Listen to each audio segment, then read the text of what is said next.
Ya, silakan. Oke, selamat malam Bapak Ibu, rekan-rekan HR, Human Resource, Human Capital, atau mungkin ya dari berbagai macam profesi. Terima kasih sudah bergabung untuk agenda sharing session ya malam ini webinar bersama Pak Ari. Temanya apa Pak Ari? Saya pancing Lalu, sedikit. aku juga lupa tadi apa ya tak tulisnya ya. Oh, ini. From silos to synergy. Sinergi. Saya ngingetin aja. Oke, jadi mungkin mumpung masih awal tahun ya, mungkin banyak teman-teman Bapak Ibu yang sedang apa ya, goal setting nih tahun ini apa sih yang mau dicapai, apa yang ingin di-achieve. Kemudian biasanya kan kita cascading nih, entah itu pakai OKR, pakai KPI. Nah, gimana sih yang tadinya silos biar jadi sinergi, kemudian goal-goal itu tuh bisa apa ya, kita bisa set objektif lah gimana mensiasatinya. Nah, mungkin nanti Pak Ari akan share lah. Kalau bocorannya sih tadi slide-nya banyak ya Pak, ada 150 lebih ya. 200 ya. Oke, jadi mungkin sambil nanti menunggu peserta ramai, mungkin saya persilakan ya ke Pak Ari ya. Saya persilakan Pak Ari. Thank you. Oke, Assalamualaikum warahmatullahi wabarakatuh. Semangat pagi, teman-teman. Walaupun kita udah malam, saya bilangnya selalu semangat pagi. Dan ini adalah weekend, hari terberat juga buat saya, buat sharing session. Cuman alhamdulillah kalau tadi bilangnya Mas Aldi ada 60 orang yang daftar. Walaupun sekarang ini ada yang hadir baru 15 gitu ya. Tapi nggak apa-apa. Yang penting kita idenya adalah kita sharing session aja. Dan saya ucapkan banyak terima kasih sama Mas Erdo untuk bisa memfasilitasi di odi.id ini saya melakukan sharing session. Dan makasih Mas Adi bisa menjadi host nantinya ya. Eh, apa namanya moderator lah gitu kan. Nggak apa-apa yang belum bisa open mic, bisa belum open kamera, ada yang di PJKA, ada yang mungkin di kamar mandi atau lagi nyuapin anaknya gitu sambil dengerin saya cuap-cuap gitu ya. Dan ini akan kita diskusinya tadi di setnya hanya 1 jam, jadi saya diskusinya sebenarnya cuma sebentar aja. Walaupun tadi dibilangnya slide-nya banyak. Oh, saya hilang file saya. Sebentar. Izin share. Ini. Udah kelihatan kah? Terlihat, Pak Ari. Sudah Pak. Oke, terima kasih. Jadi, sebentar. Well, jadi saya di 25 tahun di telco end-to-end industry, apa end-to-end position ya, saya nggak murni di HR.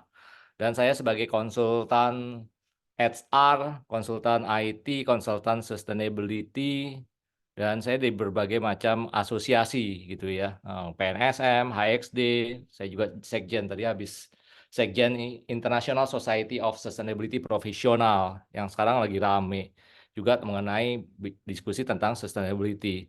Beberapa sertifikasi saya related sama sustainability, lead auditor, chief Certified Management Akuntan, dan juga BNSP saya di asesor HR, dan sebagai kompetensi saya HR level 7 di GM atau Director HR. Dan selanjutnya yang kita diskusiin hari ini, saya cepat aja supaya juga kita lebih banyak diskusinya ya. Nanti kita kenapa sih kita butuh kolaboratif, terus kenapa sih ini ya saya menganut pahamnya pakai why, what, and how. Jadi why, what-nya saya jadi satukan, kenapa kita masih kolaboratif, dan how-nya itu saya menggunakan formatnya PPTX. Nanti PPTX itu adalah people, policy, teknologi dengan experience. Dan kali ini kenapa kita butuh teamwork? Kita butuh teamwork kan nggak hanya di kantor, tapi sebetulnya di keluarga, di sekolah, ya, atau universitas, di komunitas saat ini gitu kan. Komunitas bagus banget teman-teman. Udah ada yang sebagai jadi hostnya, sebagai apa namanya, Mas Erdo leadernya, tapi juga membuat kebebasan teman-teman untuk bisa berkolaborasi satu sama lain dan bisa memberikan apa kayak webinar inilah ya. Sorry, ada telepon saya masih teleponnya saya lagi di rumah orang tua masih telepon PSTN jadi masih jadul. Lanjut. Jadi terus di kantor seperti apa gitu kan? Tentu ada goalnya, goal yang masing-masing. Bagaimana aktivitinya untuk bisa mencapai goal tersebut gitu ya. Dan jadi kita gimana supaya tadi udah ada goalnya, udah ada activity-nya. Jadi kita punya achieve yang common goal-nya. Jadi jangan sampai ada namanya silo gitu kan. Sorry, bukan PNL saya. Sorry, bukan objektif. Saya mau bantuin, tapi gimana ya, gitu kan? Terus akhirnya bikin fortress, bikin apa namanya, kerajaan-kerajaan sendiri, terus leadernya pusing, gitu kan? Karena slowing down, terus abis itu di sini kita butuh kolaborasi dari silo. Bagaimana supaya jadi convergence? Karena juga kita harus breaking. Memang orang-orang itu beda-beda. Ada yang ya, kalau saya belajar di CPOD Certified Professional Organization Development, kita tuh berwarna, kita tuh unik, tapi kita bisa punya satu tujuan gitu untuk mencapai goal bersama. Walaupun teman-teman itu ada yang satu maunya caranya gimana, satu caranya gimana, tapi kita bisa unite gitu ya. Sama lah kayak waktu kita perang kemerdekaan Indonesia, kan ada bahasanya ABC, suku adatnya beda, agamanya juga beda, tapi kita bisa satu gitu ya untuk mencapai common goal. Dan itu bagaimana kita bisa eh, silo itu ternyata berbahaya gitu kan, karena akan bekerja sendiri-sendiri, kita tidak tahu satu sama lain, masa bodoh, yang penting goal saya tercapai, goal individu tercapai, tapi akhirnya goal kantor tidak tercapai, goal community tidak tercapai, goal keluarga tidak tercapai. Ini salah satunya gitu kan. Walaupun udah ada project manajemennya, tapi mungkin ada punya keegoan masing-masing. Saya pikir juga kayak gambar kereta ini gitu ya, yang ini, oh ternyata ada tuh di dunia ini seperti ini, bahkan bukan di kantor gitu. Dan gimana kita supaya jalan? Ya tentu dengan framework yang ini. Kebetulan saya pakainya framework-nya seperti ini, PPTX. Mungkin kalau teman-teman gimana, yang pondasinya adalah people-nya sendiri.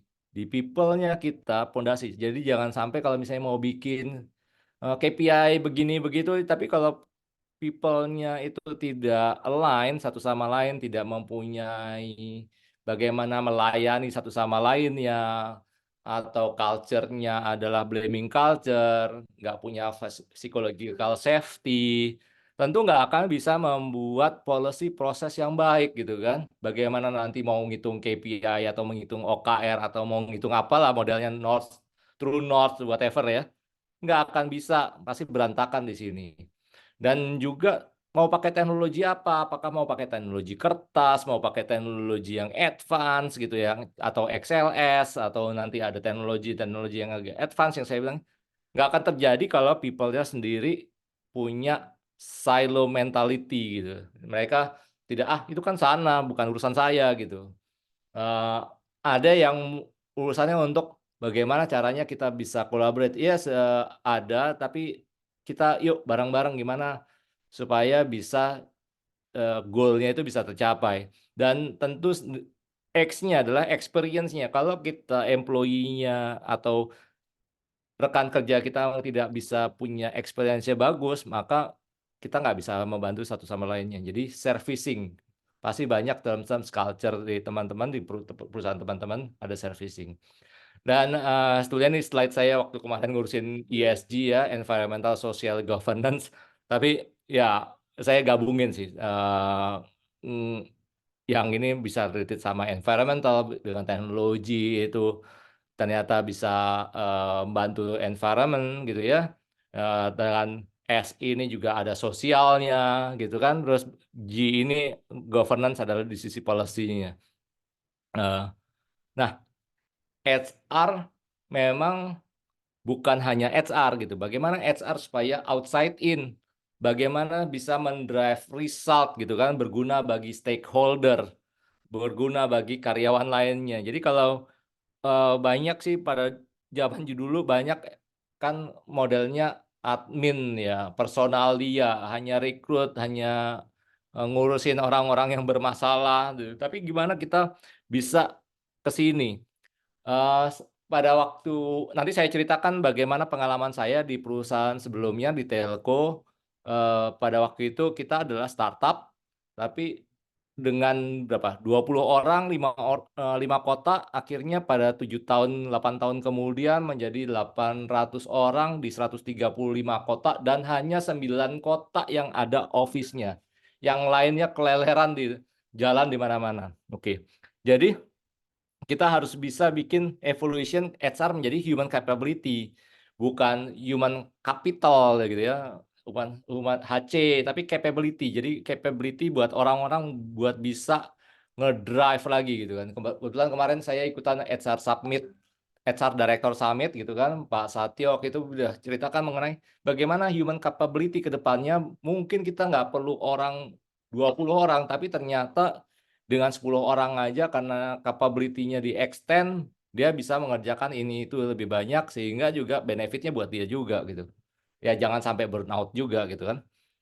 Dan ini biasa buat teman-teman pasti, kalau teman-teman yang mengerjakannya end to end. Nah, ini pada waktu itu, di 2015 pada saat saya masuk sebagai HR director gitu di situ, saya buatin end to end. Pada waktu itu masih 20 orang, baru saya sendiri sebagai HR-nya, langsung HR director-nya gitu. Nunggu 1 bulan lagi buat dapetin apa, HR manager. Nah, agar mengerti sih teman-teman di shareholders yang lain, saya buatin seperti ini, framework seperti ini. Jadi bagaimana bahwa ternyata yang saya buat bukan hanya masalah rekrutmen aja, tapi juga saya harus mengerti mengenai corporate business plan-nya seperti apa. Karena nanti akan ujungnya bagaimana mereview untuk ke sini gitu kan KPI-nya. Jadi saya buat bisnis plan-nya, bikin culture-nya, bikin company vision mission, dan seterusnya gitu kan. Dan ini saya tunjukin kepada para shareholders. Apabila saya sudah mencapai, saya akan berikan lingkaran hitam misalnya. Kalau misalnya saya sudah ngerjain, lingkaran abu-abu saya sedang kerjain. Kalau berjalan dengan baik, saya berikan lingkaran hijau. Kalau yang kayaknya butuh attention BOD-nya, yang lainnya saya butuhin merah. Misalnya kurang budget nih buat cari orang gitu. Karena di sini misalnya nggak dapat budget dari commerce mengenai budget untuk ini atau dari CFO, maka saya merahin di sini. Jadi semua melakukan attention di situ. Dan tentu pada waktu itu yang melihat apa namanya? Karena waktu itu tujuannya adalah, oke kita mau bikin berapa ribu kilometer fiber optik gitu kan di 200 kota. Ya, saya melakukan scanning gitu ya, bagaimana kompetitor analisis. Saya sebetulnya ini saya ngambil dari teman-teman waktu itu diskusi ya di Odi.id cerita, siapa saya lupa bahwa dengan environment scanning, strategic formulation, ini toolsnya apa. Nah, kebetulan waktu itu saya pakai SWOT matrix untuk check on competitor analysis gitu kan. Sama bisnis model Canvas saya pakai, dan saya pakai balance scorecard gitu ya. Dan saya waktu itu pakai KPI, sama project management, sama pakai root cause analysis. Jadi nggak masalah buat teman-teman mau pakai apa gitu, tapi yang belief buat teman-teman seperti apa, karena terlalu banyak metodologi akan bikin pusing, akan hanya fight, yang bagus ini, yang bagus ini. Nggak apa-apa, saya mengadopsi mana yang kita belief sama para shareholders atau stakeholders lainnya belief bahwa ini bisa jalan. Dan untuk bisa memonitor dashboard gitu kan, adalah proper communication.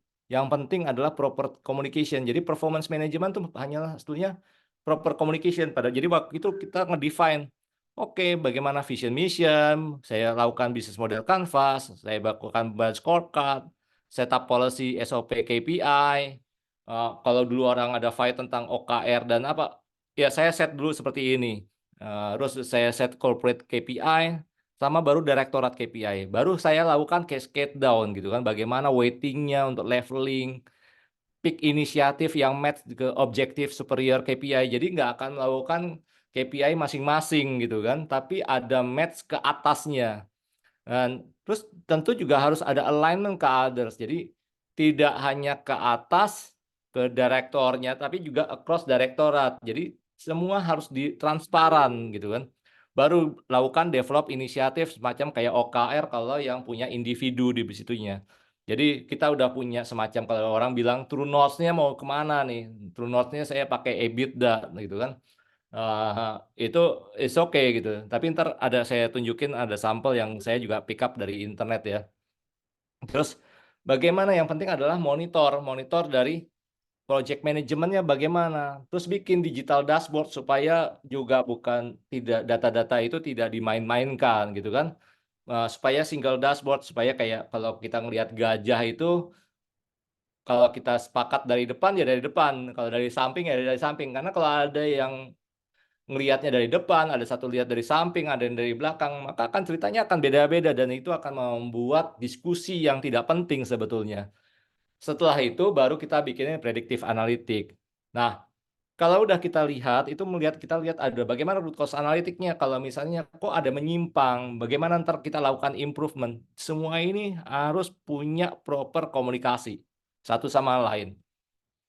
Dan tentu untuk KPI itu kan ada ya untuk sebagai strategi, sebagai administrasi yang nggak menyangkal bahwa kita sebetulnya membutuhkan untuk employee career path kan untuk promotion gitu kan.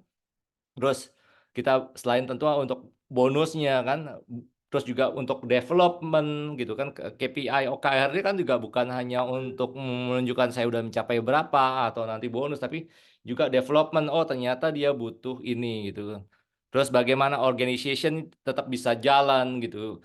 Terus bisa didokumentasikan. Nah, itu harus didokumentasikan karena kalau enggak kita nggak bisa ngelihat flashback gitu. Kenapa kita melakukan ini gitu. Terus itu harus menjadi recognition kayak tadi jadi dapat bonus. Terus tentu dievaluasi. Kalau di market ya ada yang bilang zamannya dulu saya udah ngerasain lah zaman karena saya dari tahun 296 ya. Saya udah ngerasain di perusahaan yang melakukan ini gitu. Saya merasakan perusahaan yang melakukan ini. Dan karena saya bukan orang HR sebelumnya, jadi saya belajar tuh. Oh, ternyata yang paling menurut saya pada waktu saya bikin company perusahaan saya sebelumnya, itu kita akhirnya saya define di sini. Karena saya yakin yang ini gitu kan. Jadi, nah challenge-nya kalau yang ini kan perlu sistem gitu. Apalagi kalau saya punya tim yang tadinya spread gitu ya, hanya di pusat terus ada kita spread. Nah, itu kan harus punya sistem gimana ntar bisa kita jalanin. Nah, 360 degree tentu challenge-nya adalah kompleks dan butuh waktu karena kita mesti ngelihat bagaimana 360 degree terhadap penilaian bukan hanya dari superior atau subordinate di bawah tapi bagaimana peer menilai kita. Dan itu challenge di sini. Tapi kalau punya nah tentu kalau kita mau bikin lihat ini, tentu kita butuh kayak culture gitu ya. Waktu itu saya pernah di perusahaan yang culture menentukan leadership. Jadi pada waktu itu saya masuk udah setup sebagai GM, udah tahu culture-nya seperti apa. Tapi saya pernah ada di posisi membuat ini, yang typical new organization. Jadi pada saat ini kita bikin leadership-nya mau seperti apa, baru bikin culture, kita bikin proses, baru kita bikinin untuk bisa menilai karyawan seperti apa gitu kan. Yang tadi ntar dipakai untuk 360 degree. Tentu agar bisa komunikasi biar tidak silo, kita harus hanya dua tuh, trust sama respect. Saya yakin bahwa dia akan melakukan pekerjaannya, saya yakin bahwa dia melakukan pekerjaannya adalah demi kebaikan perusahaan, walaupun itunya beda gitu kan. Tapi trust dengan respect. Dan kita perlu berbicara dengan language yang sama. Tentu perlu ada gaya bahasa yang sesuai gitu ya. Jangan sampai itu menyakiti. Nah, tentu kita harus punya bagaimana kita caranya melakukan excellent service gitu kan untuk bisa mengkomunicate. tentu hanya harus bisa lihat dari attitude kita. Attitude. Harus punya ada attention dan tentu harus jadi action, walk the talk gitu kan. Jadi attitude itu kita bisa harus punya mindset bahwa kita bantuin teman ini dengan tulus. Dengan hati gitu kan. Terus kontaknya dengan eye contact, mendengarkan, melihat, body language gitu kan. Good communication ya. Jadi dan terakhir sebagai pemimpin kita harus melakukan walk the talk. Jadi kalau misalnya sudah sepakat bahwa kita akan melakukan sesuatu, ya itu harus dijalankan, komit. Itu namanya partnya integrity kalau saya sih. Jadi kalau udah komit kita melakukan tanggal sekian, kita lakukan ini atau action ini. Ya udah jalankan gitu kan. Dan tentu untuk komunikasi itu kita harus punya right questions yang pasti. Baru bisa right answer dan body language-nya gitu kan. Jadi kalau kalau di bule kan kalau bahasa Indonesia petengkelek gitu ya, bertolak pinggang gitu sambil ngomong kan kalau berdiskusi biasa aja. Tapi kalau di dunia timur nggak bisa gitu kan. Jadi rasanya intonasinya juga jadi salah gitu kan. Jadi dalam hal ini dalam kita mau melakukan KPI, setup goal, kita harus punya right questions, right answer sama body language. Dan tentu kita perlu policy-nya. Nanti kalau udah bisa ngelihat sebagai people-nya udah nih kita bikin policy-nya. Apakah kita mau pakai balance scorecard, kita pakai apa nih seperti ini business model canvas. Ini kita bikin bareng-bareng. Yuk kita bikin bareng-barang bagaimana key partnership, key activities-nya, bagaimana resource-nya. Ini sebetulnya udah bisa menjadi kayak activity SLA, KPI atau OKR nanti di masing-masing gitu ya. Saya nggak akan ceritakan detail tentang bisnis model Canvas ya karena ada itu sendiri dan saya yakin teman-teman sudah pengalaman dengan ini. Dan kita bikin juga BSC. Ini salah satu saya contoh aja di salah satu perusahaan gitu kan yang aku set gitu. Bagaimana ntar finansialnya, bagaimana customer-nya, internal process, organization capabilities, core values, kita jalanin seperti ini. Yang atas bisa menjadi KPI corporate-nya, yang bawah bisa menjadi KPI group, individu, OKR gitu ya. Dan tentu Anda harus bisa manage, kalau enggak tentu kalau misalnya kalian nggak bisa measure, you cannot manage gitu kan. Kalau nggak bisa menghitung, nggak bisa manage. Dan tentu juga kalau nggak bisa measure, gimana caranya kita bisa improve kan. Jadi kalau pertama harus set KPI-nya clear, kita mau ngapain nih. Dan komunikasinya jelas. Dan ya kita bisa lihat, kalau saya akan melakukan gabungan antara ketiga ini. Bagaimana true north-nya the company gitu kan. Kita start dari BSC, bagaimana terus kita set KPI, terus habis itu objektif key result-nya seperti apa. Jadi kalau KPI kan di cascade biasanya ke bawah, kalau OKR nanti bisa cross function menurut saya. Tapi kita lakukan kombinasi lah dari sini. Jadi KPI itu bukan hanya key performance indicator gitu kan. Jadi harus bagaimana keep people interested, bagaimana tetap involve, apalagi bisa inspire. Tentu teman-teman adalah leader. Leader itu kan nggak mesti yang tertulis tertera sebagai manager, supervisor atau apa, tapi bisa aja. Leader itu nggak mesti punya title kok gitu. Dan ini sampelnya dari North Star Metric gitu ya. Kalau North Star kan bisa ngelihat contoh-contohnya sini bagaimana perfect North Star metric di dalam 8 step gitu ya. Kita lakukan dan contohnya kita mau apa sih kalau si Facebook monthly active user habis itu di breakdown lagi gitu. Cuman kalau di sini kan nggak nge-breakdown bagaimana dia ke mana across direktorat, bagaimana percentage ngitungnya bahwa si ini setelah performansi bagus, bagaimana nanti kita bikin apa ya, kayak kickback atau bandingin satu sama lain, atau kalau di dalam KPI itu kan ada percentage-nya, kalau misalnya ini saya nilainya berapa A, B, C gitu ya, dan seterusnya. Nah, kalau di sini bilangnya North Star-nya adalah time spend listening, apa book nights atau apa dan seterusnya, bisa dibaca. Dan, di North Star ini kan bisa sebenarnya dia akan nge-kick ke sini gitu kan, misalnya nih salah satunya siapa nih ya, monthly order count gitu kan, on time delivery gitu kan. Tapi sebenarnya kita bisa larikan sini gitu kan, lariin sini lagi. Dan oh ini kalau misalnya tadi Spotify kan, time spent listening to music. Nah, berarti kan dia harus sebetulnya mendapatkan bring user back more often atau increase time spent per session, terus ada bagian yang create playlist, discover, dan seterusnya nih. Dan kita sebetulnya kalau saya akan bikinnya seperti ini, gitu. Yang saya lakukan seperti ini. Jadi saya ngambil kayak tadi, saya lakukan ini, saya bagi-bagi gitu kan. Tentu kalau, company yang besar yang true note-nya gitu, misalnya tadi time spending gitu kan, itu paling besarnya. Tapi sebetulnya kan ada revenue atau EBITDA, kalau saya ngambilnya yang, eee, ini gitu kan, EBITDA, revenue, OPEX, atau jumlah customer. Kalau misalnya ada beberapa perusahaan masih nggak TBK kan nggak mau ngasihin revenue, tapi atau EBITDA, tapi jumlah customer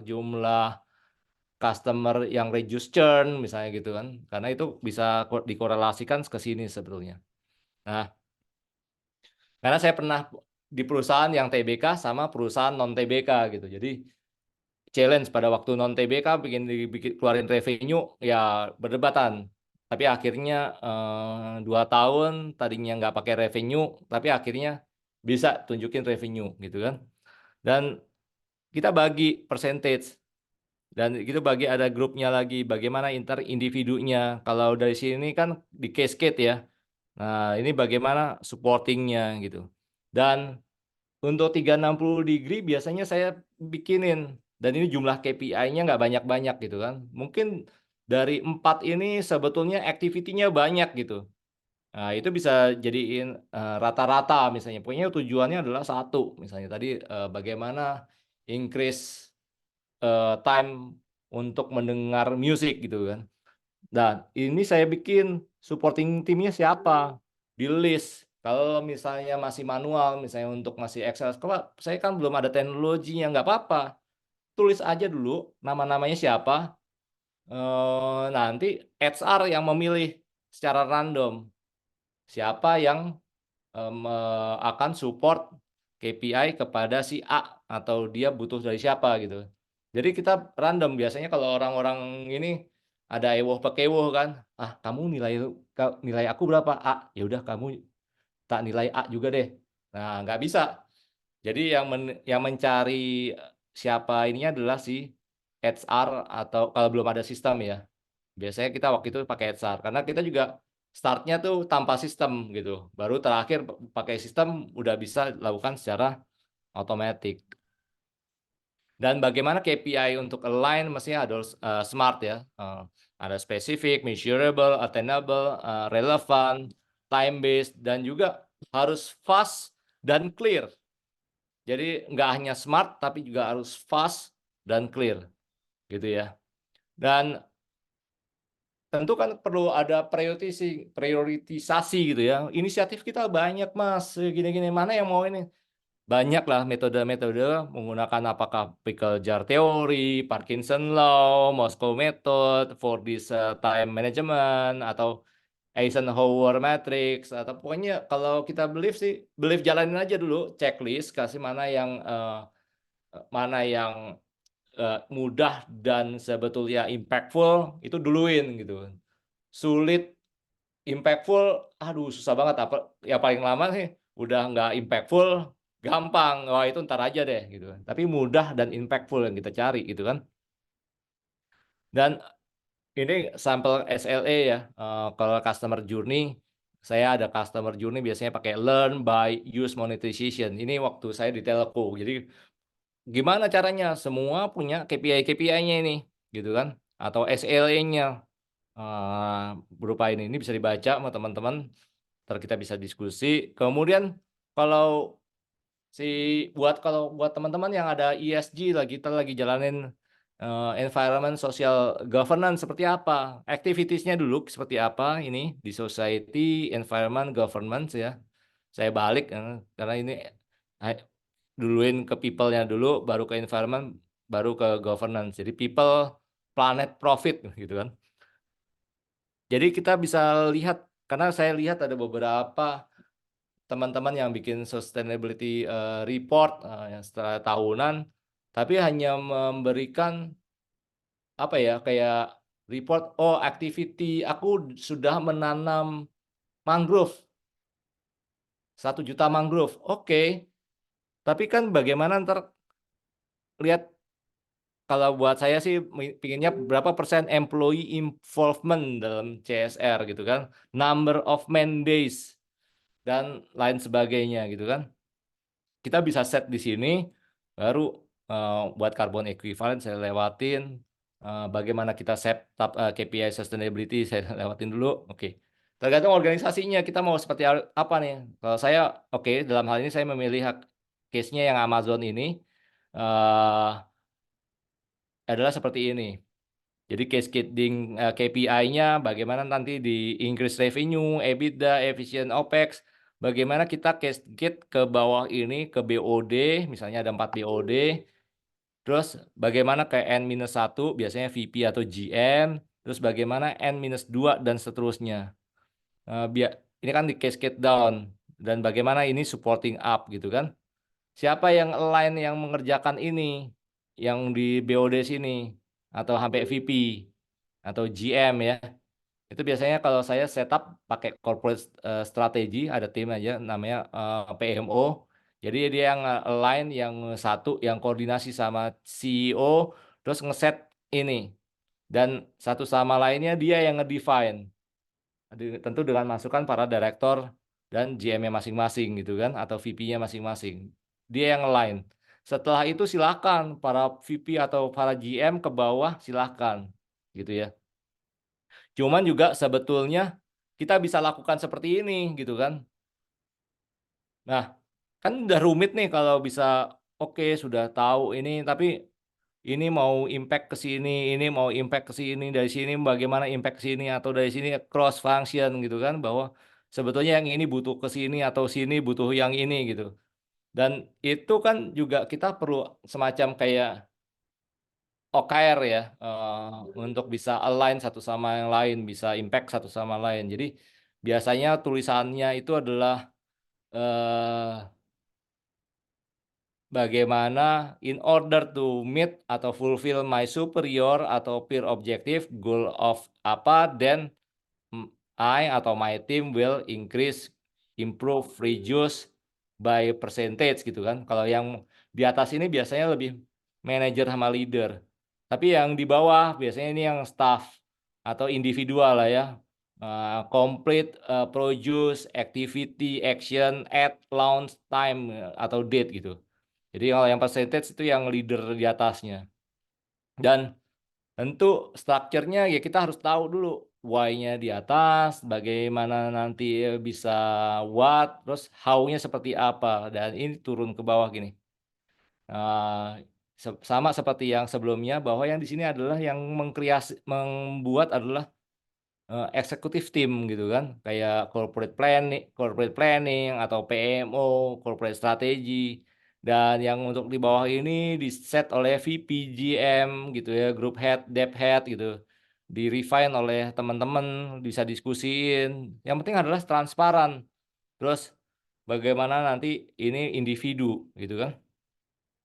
Dan writing objektifnya kan harus ada impact, ada outcome-nya seperti apa, bisa di-measure, ada fokusnya seperti apa, kenapa ini dibutuhin, lebih konkretnya seperti apa. Dan di 360 degree ini, ya kita akan lihat siapa sih, kalau kita dinilai peers gitu kan, kita juga dinilai ini. Jadi yang seperti saya sampaikan tadi, HR will pick randomly several names berdasarkan yang disubmit sama teman-teman kalau itu masih manual, tapi kalau yang automatic kita bisa ngelihat sistem udah bisa ngelihat, bisa otomatis, oke, sistem akan milih sendiri gitu, siapa secara random. Eh, Pernah dalam case karena kita tidak pakai apa nih, suatu manajer gitu kan, IT ngerasa project manajemennya bagus, sudah selesai on time. Terus pada akhirnya kenapa kok nilai aku jadi jelek banget ya gitu kan. Kita tampilin, ini loh ternyata peers, kamu tidak happy, walaupun kita tidak menyebutkan nama ya, tapi hasilnya tidak happy. Karena apa? Kamu tidak memikirkan bagaimana servicing mereka, kamu nggak integrity, dalam hal ini bukan integrity karena nyolong, tapi integrity masalah waktu, yang masih janjinya hari ini ternyata 2 hari kemudian dan kamu nggak ngomong, sehingga impact pada pekerjaan-pekerjaannya mereka gitu kan. Dan ini kita makainya lebih ke culture ya, kalau dulu mungkin ada teamwork, bagaimana kalau level 1 teamwork-nya seperti apa, 2, 3, 4, 5 gitu seperti apa, atau misalnya tentang service, excellence bagian 1, 2, 3, 4 seperti apa. Ada juga yang mengenai inovasi, benar nggak dia inovasi gitu kan, 1, 2, 3, 4. Nah, itu dinilai, benar nggak dia melakukan inovasi, yang menilai adalah peers-nya sendiri. Berdasarkan tadi kalau saya mau achieve KPI ini, saya membutuhkan siapa gitu kan. Dia sebutin dan setiap itu disebutin nama. Jadi kita bisa random pick up untuk 360 degree ini. Dan ya kalau mau bikin, sudah kita lihat project tentu kan ada improvement. Nah, kalau improvement banyaklah teman-teman ya. Bisa pakai lihat berdasarkan Damai, kalau Six Sigma gitu kan, ada Lean gitu kan, terus mau ngelihat lagi kayaknya nih, balik lagi deh, kayaknya kita salah nih waktu itu, nggak apa-apa, kita bisa benerin gitu kan. Ada Five Whys gitu kan, saya biasanya cuma pakai Five Whys gitu, terus, kita biasa pakai just in time, kita ngelihat seperti apa. Dan tentu kita butuh tools untuk lihat ini. Kalau nggak ada tools-nya, karena saya ada scattered waktu itu, saya bisa alhamdulillah bisa dapetin budget, untuk bikin dashboard gitu kan. Karena kalau nggak punya data, you just another person with an opinion. Oh, ternyata data saya bisa saya ubah-ubah gitu kan, berbahaya gitu, atau teman-teman bisa ngubah, enggak.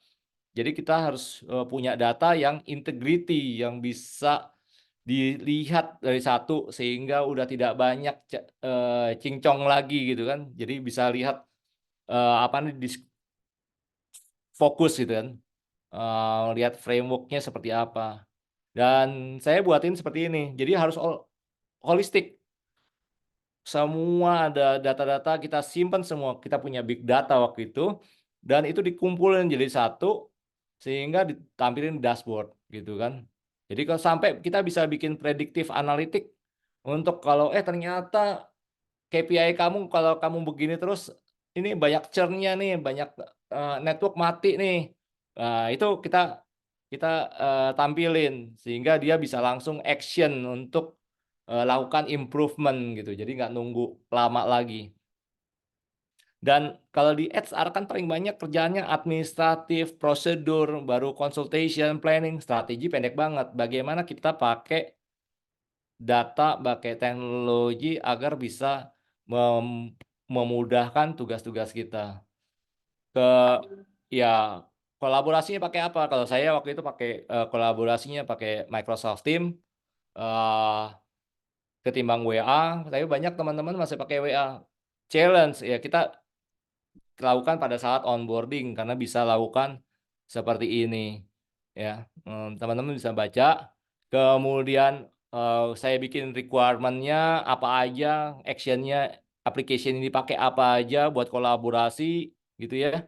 Terus juga untuk, wah kalau kayaknya beda nih antara Outlook, Teams, Yammer tuh apa ya gitu kan, saya buatin untuk ada, purpose-nya apa, komunikasi, new joiner seperti apa gitu kan, kalender, baru-baru ini kan saya set di LinkedIn, saya bikin, mengenai tulisan bagaimana membuat, meeting yang efektif gitu kan, bagaimana culture meeting gitu. Tentu untuk KPI, ya kita harus, lihat performance monitoring, ini kebetulan udah pakai Happy Five, terus bagaimana lihat predictive performance. To be honest saya, capture ini gitu ya, waktu sebelumnya saya belum pakai gitu kan. Ini untuk melihat apa nih, key-nya buat personnya lihat, bisa ada pakai mobile, bisa pakai apa nih ya, lihat di dashboard gitu kan. Bisa buat lihat kolaboratif, terus bisa lihat kalau ini udah bisa lihat OKR gitu. Dia bisa gabungan antara KPI dan OKR, bisa lihat bagaimana goals-nya dia sendiri, bagaimana kalau digabungin drop down gitu kan, mana yang merah, kuning, mana yang belum diupdate, bisa buat diskusi untuk coaching dan mentoring, bisa ngelihat kalau lihat align sama company goals, seperti itu kan. Terus bagaimana kita ngelihat tugas-tugas dari subordinate secara online, dan pada akhirnya tentu kita pingin lihat rewarding kan, bagaimana tadi udah diskusiin mengenai, bisnis plan, company KPI, direktorat, manajer, monitor KPI, revisit, tentu kita butuh untuk rewarding, seperti apa nanti ya buat rewardingnya. Dan insight saya terakhir, tentu ada kita set eligibility-nya apa gitu kan, apakah PKWT dan PKWTT, terus kapan pekerjaannya, kalau misalnya resign letter-nya sebelum Februari gitu kita nggak kasihin, terus kita lakukan kalibrasi gitu ya. Apakah kalau yang dapat warning letter kita minus 10% gitu kan, terus ada benefit bonus, terus tentu ada payday, dan tentunya kedepannya juga untuk apa namanya, promosin. Kira-kira gitu. Sorry kalau cepet karena dibatasin waktunya. Kasihan juga buat teman-teman yang ini. Monggo kalau ada yang mau diskusi kita bisa diskusi. Baik, Makasih, saya kembalikan. terima kasih banyak Pak Ari. Ini kayaknya sih kurang ya 1 jam Pak. Jadi kayaknya perlu nambah sesi nih mungkin next. Materinya daging semua nih. Kayaknya perlu didetailin, kayaknya kalau cuma umum-umum aja kayaknya nanggung ya Pak. Mungkin kita nanti request sama Pak Erdo lah untuk ada sesi lagi. Siap-siap aja gitu kalau mau fokus gitu kan, mana gitu, karena ini banyak. Kalau Banyak banget nih. kalau mau apa, dari silo menjadi kolaboratif, saya lihat end to end, nggak bisa saya cuma Iya. sepotong gitu kan, harus ada why, what, sama how-nya gitu kan. How-nya panjang. Oh, banyak yang setuju nih Pak. Oke, Bapak Ibu, ini kita ada waktu untuk diskusi sekitar 15 menit, 20 menit lah. Eh, Bagi yang ingin bertanya, saya persilahkan boleh open cam dan open mic, atau mungkin bisa juga di chat box. Silahkan. Sambil nunggu yang nanya, mungkin Pak Ari kalau mau minum dulu, Pak. Silahkan, Pak.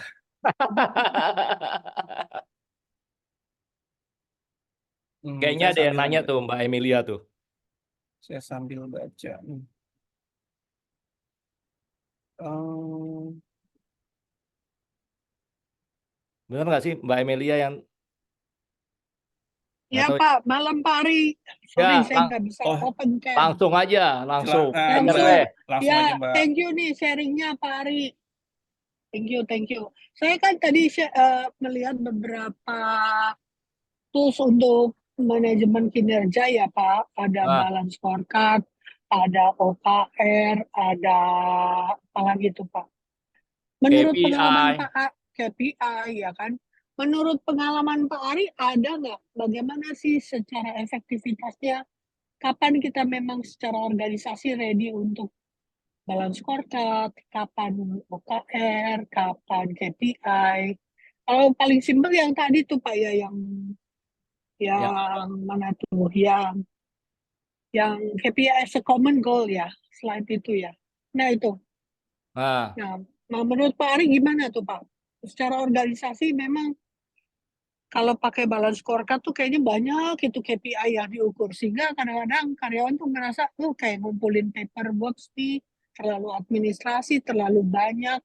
Tapi kalau terlalu sedikit juga kayaknya secara perusahaan kayaknya kita nggak bisa mendapatkan fokus ke banyak hal gitu, kedikitan kalau cuman by KPI as a common goal. Menurut Pak Ari gimana Pak? ya aku emang pertama kali aku pakai balance scorecard sama bisnis model Canvas. Jadi kita bisa ngedefine apa aja sih item-itemnya yang kita akan monitor gitu kan. Setelah itu aku bikin KPI sih, Key Performance Index-nya, berdasarkan dari eh, balance scorecard yang tadi, yang ini gitu kan. Eh, dari situ kita turunin kan ke sini, punten, back and forward ya. Jadi kita udah ada number of KPI-nya berapa? 3, 2, 4. Jadi jangan banyak-banyak. Tapi sebetulnya 4 ini bisa cabang ya, activity. Misalnya nih, eh, untuk seorang network, menjaga, melakukan improvement SLA dari 98% menjadi 99%. Itu kan menjadinya OKR. Ya kan, objektifnya adalah meningkatkan network performance yang availability-nya 98 menjadi 99. Habis itu baru dilihat inisiatif, oke, ningkatin itu berarti aku harus ngapain. Ada activity-nya, misalnya kalau ini udah end ya, si apa namanya, staff ya gitu kan. Berarti kan activity-nya akan banyak dia.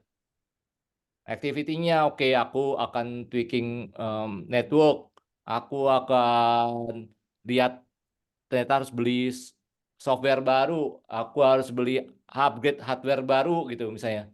Activity-nya bisa banyak, tapi habis itu, tapi nggak bisa dimonitor, ditaruh di sini, ditaruhnya di sheet yang lain gitu kan.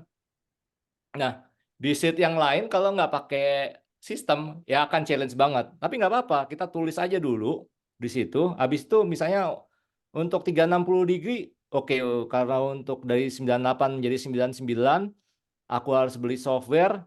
Aku butuh siapa nih? Oh, aku butuh orang finance, butuh orang procurement. Jadi kita bisa ngitung untuk 360 degree, apa namanya? Bagaimana peer. Oh, si A, si B, kalau misalnya ternyata aku harus butuh orang tim sendiri kalau tweaking. Oke, bagaimana aku hubungan sama orang engineer gitu kan? Oh, si D, si C. Nah, dari HR akan ngitung. Menurutku sih gabungan aja sih Mbak, Mbak Emilia. Jadi kalau saya sih gabungan yang kayak ini tadi ya. Jadi kalau ini dihitung mau butuh apa, terus sorry saya jadi back and forward. Habis itu kita pakai OKR gitu. Gitu sih Mbak. Semoga menjawab ya. Soalnya time-nya limited. Tapi kita bisa diskusi tuh. Menjawab. Thank you banget Pak Ari, thank Oh, you. nanti di sini nih, gitu. Oke, kayaknya Mas Firmansyah. Oke, silakan Mas Firman. Iya, malam Pak Ari. Malam. Iya, Pak, mau nanya nih Pak. Jadi kan kebetulan di tempat saya sekarang itu kan apa namanya sudah mulai menerapkan KPI gitu ya Pak dengan Ya. Maaf, BSC. Pak Firman dari mana Pak? Tadi saya lupa lagi nanya Bu Emilia. Tapi kayaknya saya tahu Bu Emilia. Saya dari PT Lautan Natural Krimerindo Pak. Oke, silakan Pak. Grup lautan luas gitu. Nah, 1 tahun terakhir ini kan kita menerapkan BSC gitu ya sampai KPI. Nah, kita sudah sampai level cascade-nya ke level supervisor. Cuman nah ini kan saya masih ada PR untuk ke level staff. Kalau menurut Pak Ari sendiri, kalau ke level staff itu lebih relevan kalau kita menggunakan KPI atau OKR ya Pak ya? Karena kalau menggunakan KPI sudah cascade sampai ke level supervisor itu menurut saya pribadi juga apa namanya parameter yang diukur itu juga nggak sestrategis di posisi yang atasnya gitu. Jadi kayak susah nyarinya. Oke, Mas. Sebetulnya kalau untuk level staff udah levelnya OKR, udah level ini kan. Dia udah bukan increase, improve, reduce gitu ya. Dia udah langsung complete, produce, activity, action, add, launch gitu ya. Bersihin. Nah, modelnya kayak begini kan. Tapi dia harus tahu sebetulnya untuk ngerjain kerjaan tadi, sebetulnya aku support siapa. Sehingga ada meaningful gitu kan. Jangan sampai kayak anggap, sorry kalau kayak saya ngambil analoginya adalah tukang batu bikin bangun rumah. Kamu ngapain? Ya saya cuma nyemen aja begini Pak.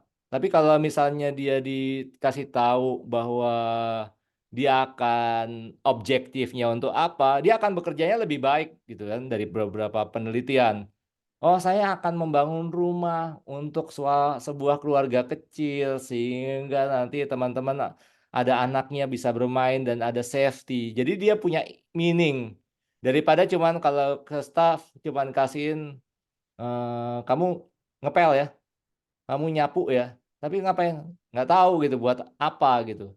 Nah, gabungan kalau saya di telco, saya yang ngerjain KPI ini dan OKR itu sampai level bawah gitu.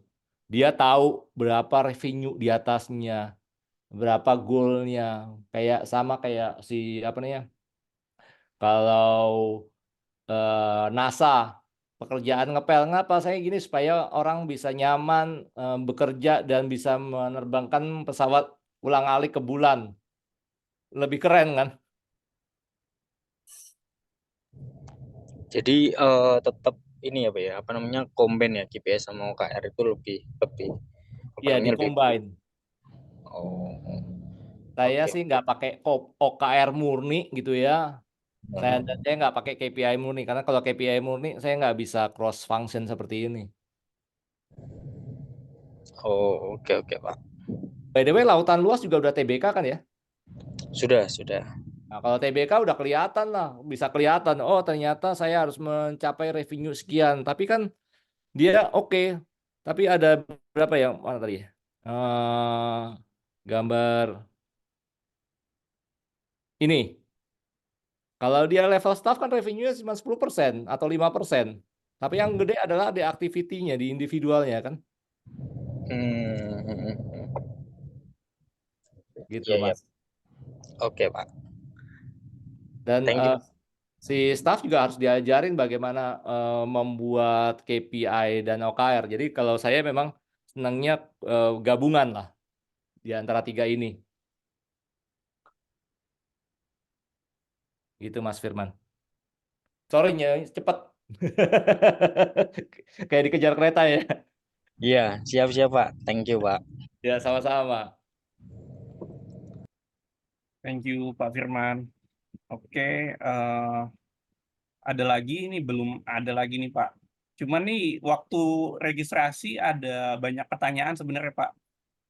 Oh, silakan. Kalau Ini ada saya bisa bacain satu sini. Ini sangat umum. Gimana mengatasi silos di level top leader Pak? Silo mentality. Nah itu silonya di level top manajemennya tuh atau top leader gimana Pak mensiasati atau mengakalinya? harus dari corporate strategi. Kalau di top leader ya, top leadernya BOD atau di VP atau GM gitu kan. VP atau GM harus ada, biasanya ada orang project management. Dan kalau silonya di level group head, dev head gitu kan, atasnya lagi harus melihat bahwa oh ini ternyata silo.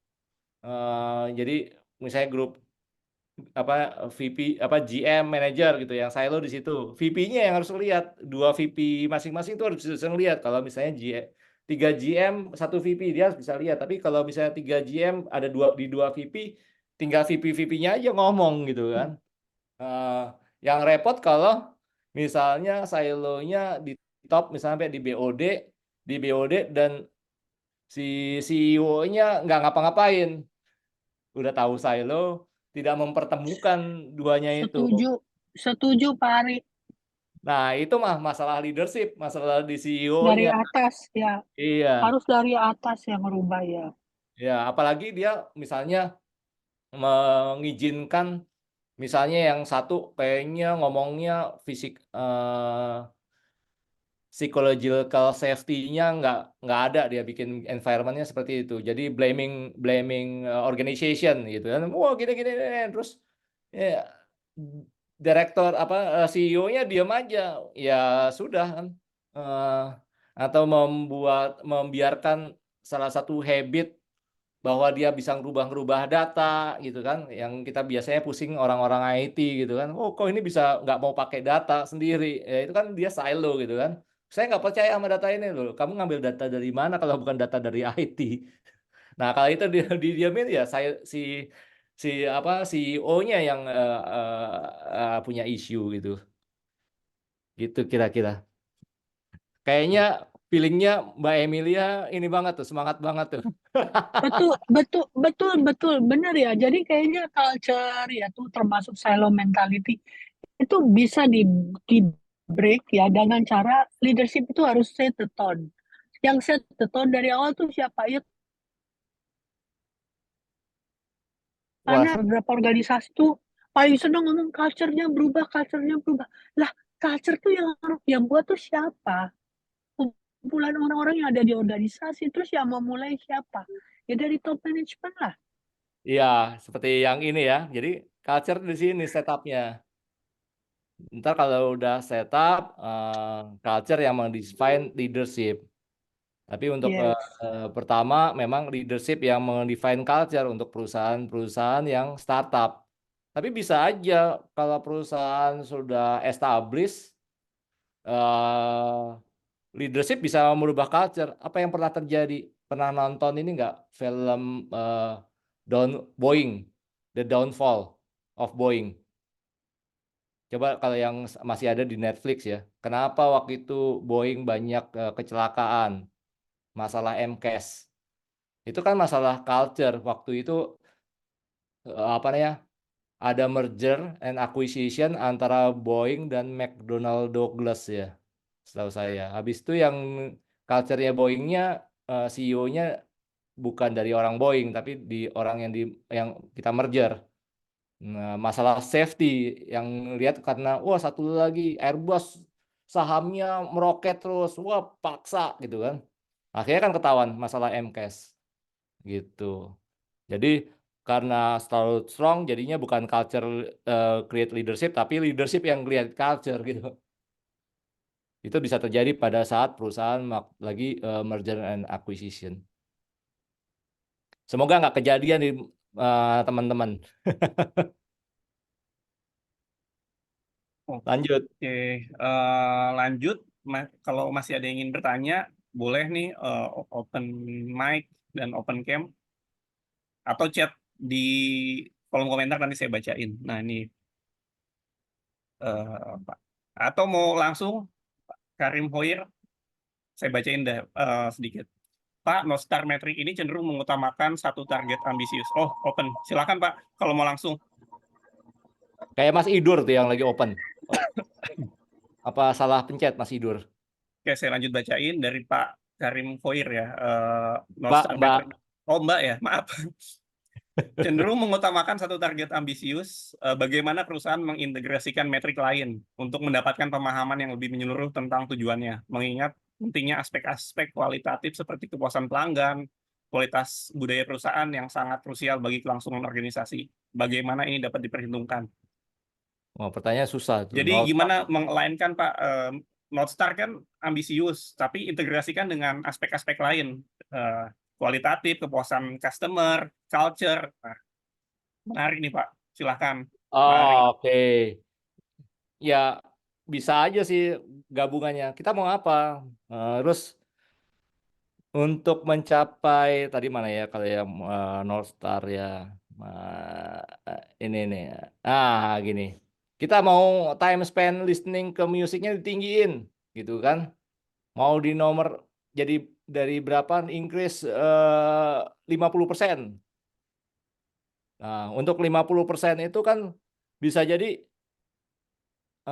bagaimana bikin recommendation gitu kan, bagaimana supaya bring user back lebih lebih sering lagi, customer bisa lebih balik lagi ke sini ke Spotify misalnya nih.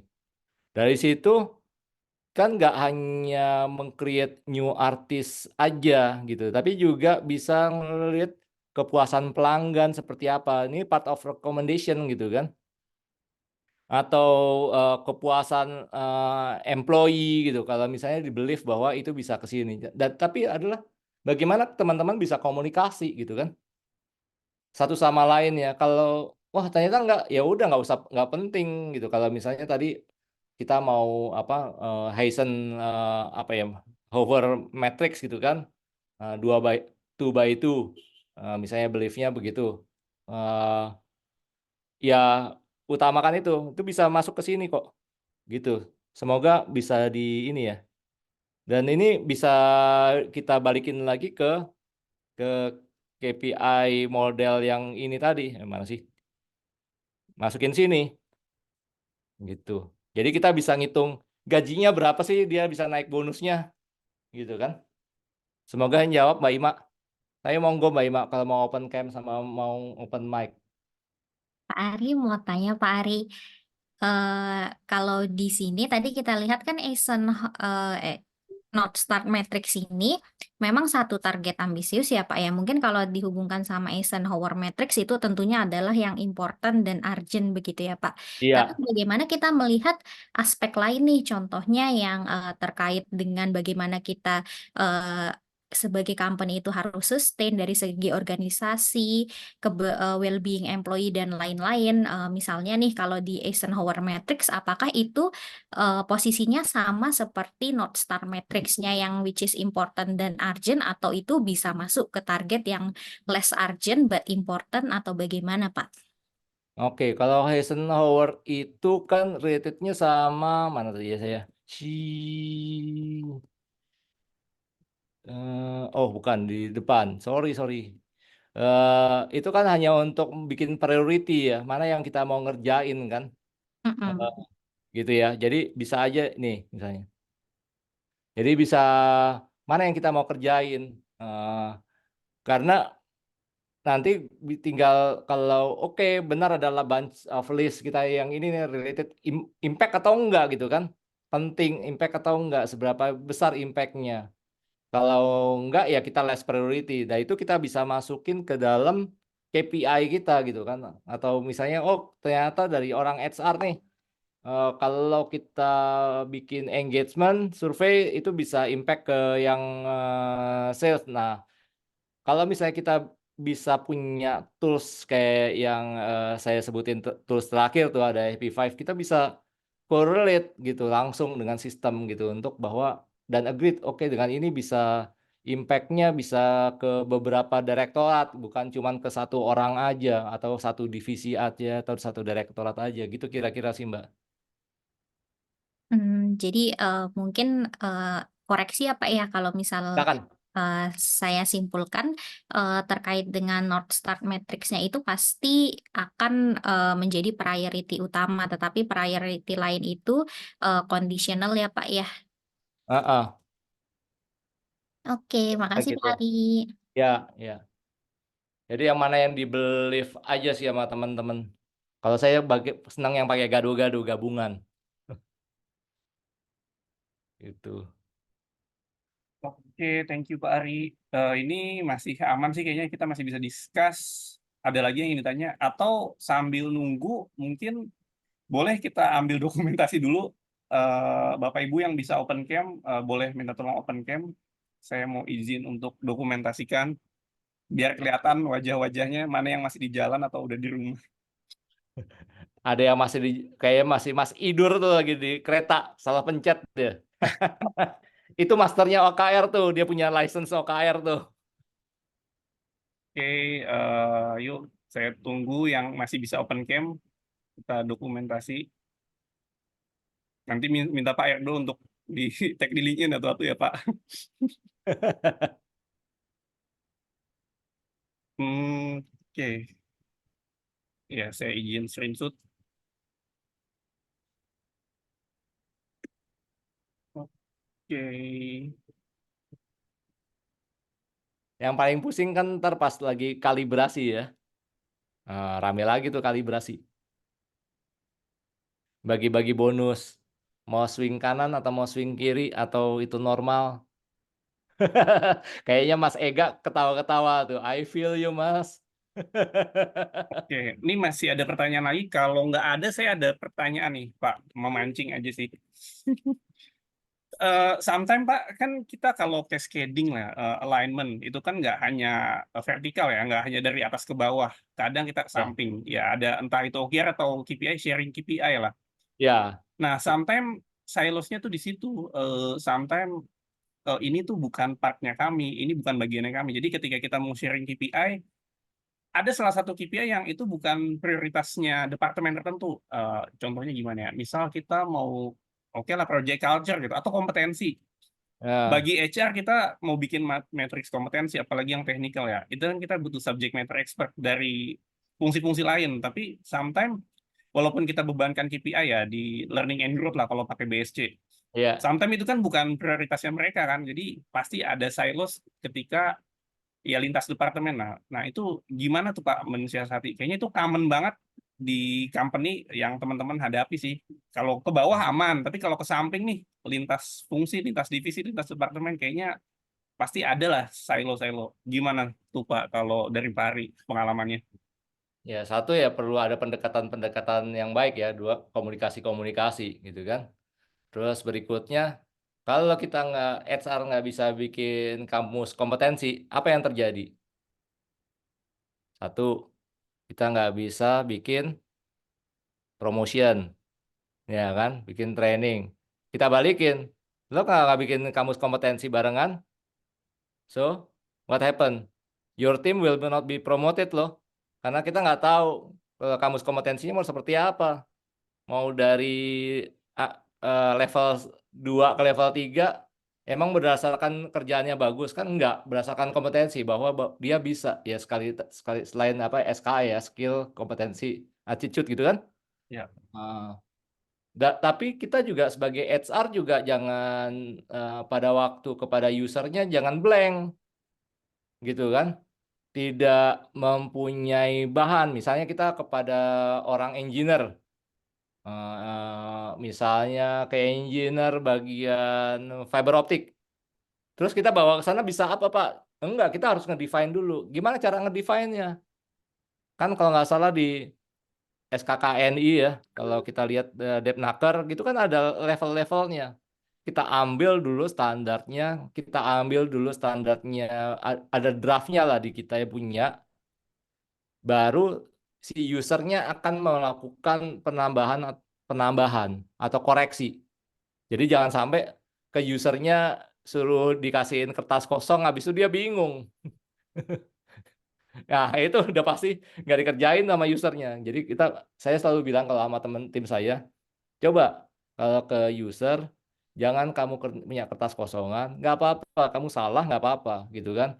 Tapi kamu udah ada logiknya bahwa kamu ngambil standar yang ada misalnya dari apa namanya kompetitor. Kan pada waktu yang kadang-kadang tuh silo tuh di orang HR sendiri. Pada waktu kita ngerekrut, kan kita tahu dong si bagian recruiter, oh ini jagoannya ini. Kalau di kompetitor dia butuhnya levelnya sekian sekian sekian sekian. Capability kalau di level kompetitor pada level ini harus bisa begini begini begini begini. Kan dia bisa submit itu kepada si L&D kan, orang learning and development. Ya walaupun ada yang L&D digabungin sama rekrutmen, ada yang L&D terpisah gitu kan, orang OD buat itu. Ya tergantung. Nah, kadang-kadang yang silo tuh kita sendiri gitu, antara orang recruiter, orang learning, sama orang operation. Gitu. Jadi kita harus yang inisiatif dulu. Intinya kita inisiatif ngisi dulu apa yang kita tahu berdasarkan apa yang ada di market dan di pemerintahan. Baru kita komunikasiin ke usernya gitu, Mas. Oke, thank you Pak. Nih langsung ada 2 pertanyaan nih. Nah, Pak Ranu sama Pak Odi mau langsung open mic? Saya tawarin dulu. langsung aja. Ya, Oke, boleh silakan. Mas Adi. Ya, malam Pak Ari. Perkenalkan Pak, Malam. saya Ranu Pak. Ya, dari mana, Ya, Mas? saya dari Paragon Pak. Wow, ini udah established nih. Nah, sebenarnya kalau di Paragon kita kan memang lagi penjajakan Pak ya, dan tahun ini memang kita mulai menerapkan OKR juga gitu. Sebenarnya habis training juga aja sama Kang Idur sebenarnya. Waktu Wah, itu itu. ada Dia jagoannya mau lagi di kereta tuh. ya, ya. Jadi kita mau coba implement.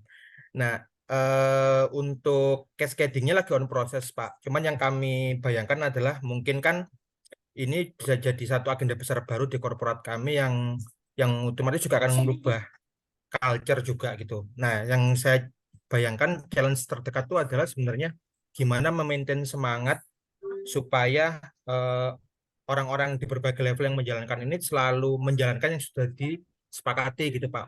OKR-nya gitu misalkan.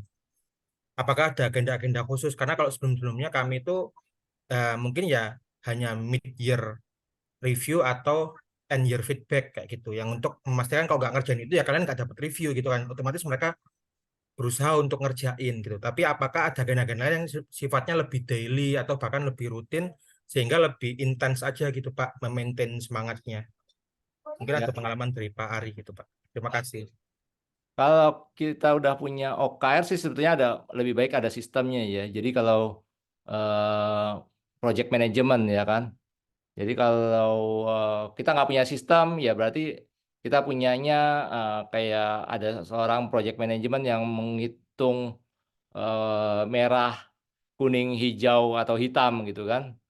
Merah itu telat, kuning itu agak-agak telat, resiko, hijau jalan baik, hitam udah jalan gitu kan. Dulu di telco 10 tahun yang lalu yang apa namanya kita JSM ya, saya bisa ngelihat lah saya di mana waktu itu. Jadi waktu saya di JMS itu kita nggak pakai sistem, tapi ya kita ada orang project management PMO yang selalu nge-track, apalagi kalau itu udah projectnya si apa namanya di BOD gitu kan, dari berbagai macam divisi, direktorat. Itu juga jadi OKR sebetulnya. Itu kita udah punya KPI-nya. Jadi yang saya punya ini kayak perusahaan saya telco sebelumnya, itu kita udah pakai KPI. Tapi habis itu di track secara reguler. Kalau memang bagus sih memang kalau udah agenda khusus apalagi itu di track ada PMO-nya, Mas. Jadi langsung ada merah, kuning, hijau, hitam gitu. Ya itu udah langsung pasti kebirit-birit tuh. Dan ada komunikasi tiap minggu. Dan kalau misalnya mau ngerubah inisiatif atau merubah target, itu udah masuk ke dalam project management. Kita biasanya suka ada steering committee tiap paling nggak 2 minggu sekali gitu ya, atau sebulan sekali, tergantung yang disepakatin seperti apa gitu kan. Kira-kira gitu Mas. Nggak mesti sampai level BOD Oh iya, sih, baik. level GM aja bisa gitu kan. Makanya tadi di satu slide saya kan ada yang GM punya PMO ya. Bisa aja dia kerjaannya disambi ya. Atau sekretarisnya aja yang apa ya suruh ngerjain gitu kan. Gitu. Oh, baik, Pak. Jadi PMO itu bisa baiknya disebar juga Pak ya, nggak terpusat di satu katakan dari HR gitu untuk Eh, memantau korporat gitu. Nggak juga ya Pak ya. Kalau udah levelnya yang mesti project sih di masing-masing ya. Kecuali kalau tadi udah punya sistem ya, kayak yang tadi saya pakai Happy Five ya. Kalau udah itu kan udah bisa siap saat aja gampang nge-tracknya. Mana yang udah jalanin, mana yang belum. Tapi kalau mau masih pakai Office 365 kan itu ada planner ya. Cuman lebih challenge juga sih nge-setupnya. Saya sih gabung, saya pindahin. Kalau saya di corporate saya akan pindah pakai ke yang tadi di Happy Five tadi. Gabungan antara Office 365 dan Happy Five. Gitu sih Mas. Oke, baik. Siap. Makasih banyak Pak Adi sharingnya Pak. Pak Ari, Ya, maaf. ya nggak apa-apa Mas Ranu. Thank you, Iya, Pak. makasih Pak. Ada satu pertanyaan lagi Pak Ari nih dari Mas Odi. Saya bacain karena nggak bisa open mic. Pak Ari mau nanya, biasanya silo itu lebih deep ke budaya perusahaan, tapi ini dikaitkan dengan performance management. Pertanyaannya mana yang lebih efektif? Pendekatan mereduce silo ini.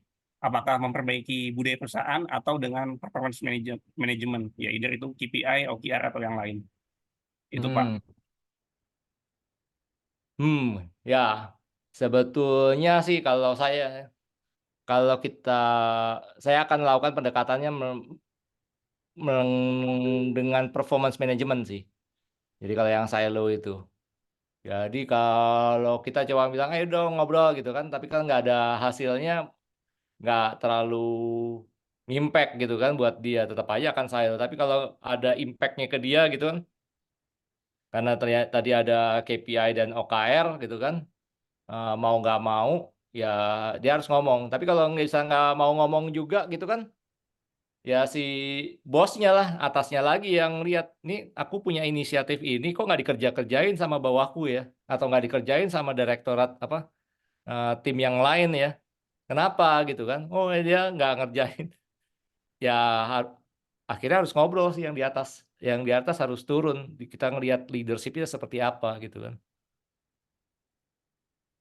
Kalau Oke. misalnya ternyata ada isu, eh, ternyata dia dulu pacaran, habis itu putus. Ya dipindahin aja salah satunya. Atau pindahin dua-duanya. Gitu, jangan dibuat ada korelasi satu sama lain. Makanya kan apa namanya kantor kadang-kadang atau banyak kantor yang ngurangin teman-teman yang apa namanya nikah satu sama lain, nikah di kantor gitu, di apa yang saling berhubungan gitu kan. Kalau pacaran kan nggak bisa kelihatan, kadang-kadang susah kan. Gitu sih Mas. Semoga Atau menjawab. gimana Pak Odi? Atau mungkin nggak harus salah satu dipilih ya Pak. Jadi budayanya tuh bangun kolaborasi kan, kolaboratif, tapi ya performance management buat alat ukurnya kan. Jadi ya biar Iya, nggak silo, ada measurementnya. Oh, measurementnya ya dari KPI, dari OKR. Jadi kelihatan nih silo apa enggak, tapi budayanya tetap tetap dibangun. Atau ya iya. mungkin dua-duanya kali ya.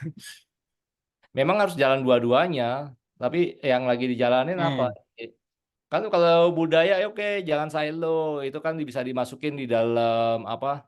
sistem ya. eh di dalam Tools. kalau di laptop tuh ada wallpapernya gitu kan. Jangan silo. Terus para leadernya ngomongnya jangan silo, harus begini begini begitu gitu kan. Ayo harus kolaborasi. Bagaimana eh, meeting, bagaimana escalation prosedur. Dulu saya sampai bikin begitu CEO saya bilang kalau ada masalah escalate saya dalam tempo sekian. Itu kan harus kita yang dari sebagai HR atau corporate strategy itu menerjemahkan. Kita terjemahin langsung. Oh, dia ada isu nih. Naikin escalate dalam 2 kali 24 jam harus escalate sampai dia. Tapi kan escalate nggak cuman, bos, si ini nakal. Tapi ada evidence-nya bagaimana cara memberikan pelaporan, whistleblower-nya seperti apa. Itu kita bikinin kayak policy SOP-nya sendiri. Dan itu ditandatangani oleh para BOD-nya. Jadi kalau ada yang mau escalate dari bawah ke manajer ke GM, terus cuma bilang, itu tuh ngerjainnya salah, kalau masalah-salahan. Tapi nggak ada data gitu. Itu nggak dianggap. Itu malah dianggap sebagai, apa ya, kalau ini bukan khianat, tapi kan kayak hoax nih gitu kan. Gitu. Jadi udah dibikin, lo kalau mau escalate ke gua, mana datanya? Datanya mana? Dan lu udah ngomong belum satu sama lain? Oke. Datanya harus diisi bersama berdua. Misalnya satu aku pinginnya ke kanan karena posisi plus dan pro-nya ini, yang satu pingin ke kiri. Pro dan cons-nya apa? Datang kita berdua itu datang ke para manajer atasannya masing-masing, di satu itu tutupi, didudukin, baru kalau berdua nggak bisa ngomong baru escalate. Kenapa gitu kan? Tapi kalau udah di decide, udah jangan banyak cincong, kerjain yang kiri atau kanan, dan tidak ada yang menang atau yang kalah karena pada waktu itu mungkin apa nih keputusannya bisa benar bisa salah, tapi pada waktu itu keputusannya benar, tapi 3 hari lagi bisa aja keputusannya berubah gitu kan karena ada tambahan data lagi gitu, dan itu kita harus legowo sih, makanya ada Hmm. trust dan respect.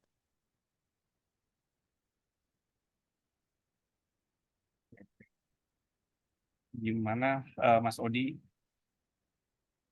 Oh, udah Ya, ada komen ya.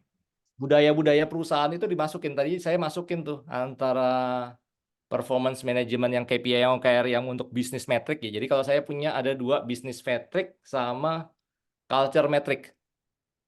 Bisnis metricnya saya taruh 80%, culture metricnya 20%. Pada awal-awal saya taruh culture metricnya 30%. Heavy.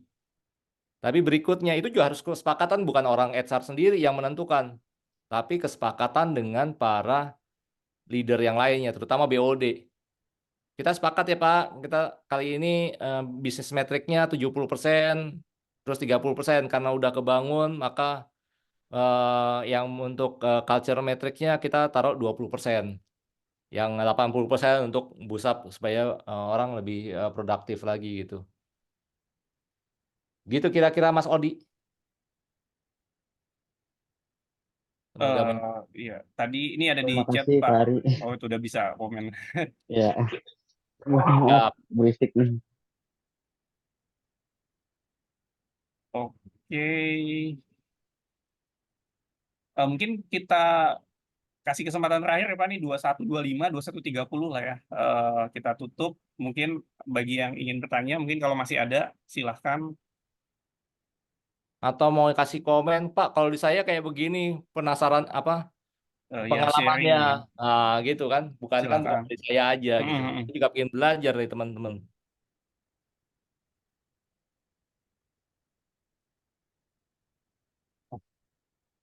Pak Agus, mau langsung Pak? Silakan kalau mau. Silakan Mas Agus.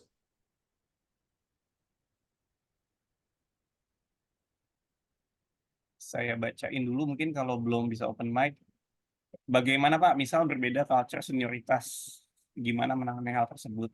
Berada di culture senioritas, jadi mungkin budayanya masih senioritas Pak. Wah, Wah, berat ya kalau di corporate kayak gini ya. senioritas itu kita balikin lagi. Biasanya senioritas itu ngelihatnya masalah siapa yang misalnya mau dipromot, lihatnya senioritas, gitu kan? Ya kalau saya sih nggak lihat itu mana yang perform aja kan, bukan masalah senioritas atau enggak. Adalah di sisi performance. Dan kita bikinin kayak ini learning development-nya. Jadi lihat dari capability-nya. Oke, mau dipromot dari level 2 ke level 3 gitu kan. Dari level 2. Oke, capability-nya level 2 apa? Kita kan kalau sekolah juga kan ada mata pelajaran ya, kurikulumnya kan.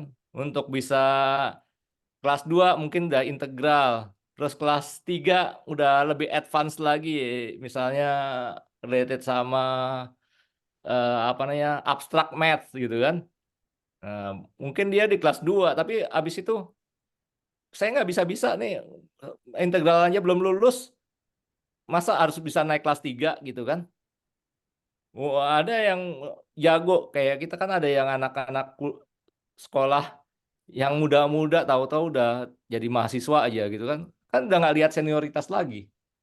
Kalau saya melihatnya seperti itu. Jadi makanya kita paksain. Makanya tadi ada hubungannya antara kalau misalnya mau setup kompetensi tadi nggak ini ya nggak dikerjain sama usernya ya lo yang bertanggung lah, nggak bisa naik-naik lah ini gitu kan.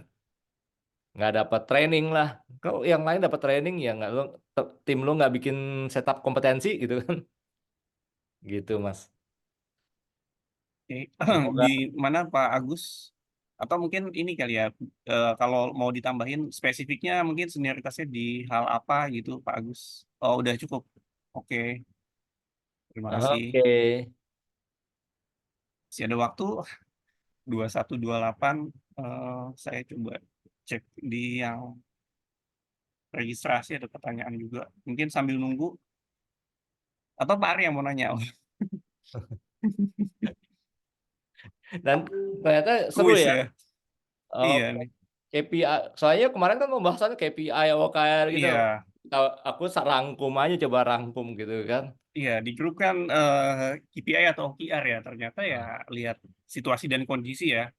Kalau saya gitu ya, saya gabungin lah. Saya nggak menganut KPI murni atau OKR murni gitu kan.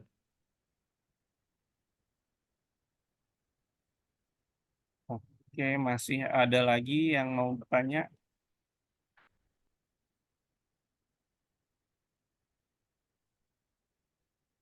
Kayaknya udah pada lemes, udah Iya. ciut gitu kan. Atau udah ngantuk. Nggak apa-apa. Ntar kita bahas diskusi lagi di online atau mau chat personal ke aku juga boleh. Oke, baik. Kalau misalkan sudah tidak ada yang bertanya, mungkin dari Pak Ari mungkin mau ada closing atau ya yang mau disampaikan lah sebagai penutup sebelum nanti kita tutup. Ya, Oke. pertama ya mau KPI atau OKR atau tadi gabungan antara balance scorecard atau macam-macam teknologi gitu, apa namanya,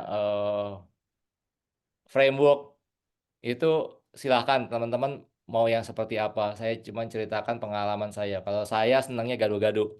Jadi nggak mau gado-gado yang diaduk, bukan gado-gado yang apa bubur ayam yang saya aduk gitu kan, bukan bubur ayam yang nggak diaduk gitu kan. Saya senang saya aduk dan mana yang menurut saya make sense, makanya saya suka saya bacain satu-satu, kira-kira begini. Tapi pada waktu itu saya langsung apa yang saya believe saya kerjakan perbaikin, compare sama teman-teman, compare sama kompetitor, market, habis itu bikin proposal ke atasan, disepakatin, kerjakan gitu. Yang penting adalah ada sampai ke level board ya untuk bisa menjalankan performance management ini. Gitu, Mas. Oke, baik. Oke, terima kasih banyak Pak Ari atas waktunya, sharingnya. Ini kayaknya sih saya harus request nih. Mungkin nanti bisa ada sesi lanjutan nih, spesifik. Tadi kan banyak banget kan. Oke, Iya. terima kasih kepada semua yang sudah join, Bapak Ibu. Mungkin sudah 9:30, sudah ya lumayan malam. Mungkin saya tutup ya. Terima kasih banyak sekali lagi Pak Ari atas sharingnya. Semoga bermanfaat untuk kita semua. Oke, sampai berjumpa di lain waktu. Saya tutup. Selamat malam. Assalamualaikum warahmatullahi wabarakatuh. Terima kasih semua. Waalaikumsalam, terima kasih. Have a nice Malam. weekend ya. Waalaikumsalam Sehat-sehat. warahmatullahi wabarakatuh. Terima Bye. kasih. Makasih. Terima kasih, Pak Ari. Bye. Baik. Ini ya. Kasih teman-teman semua.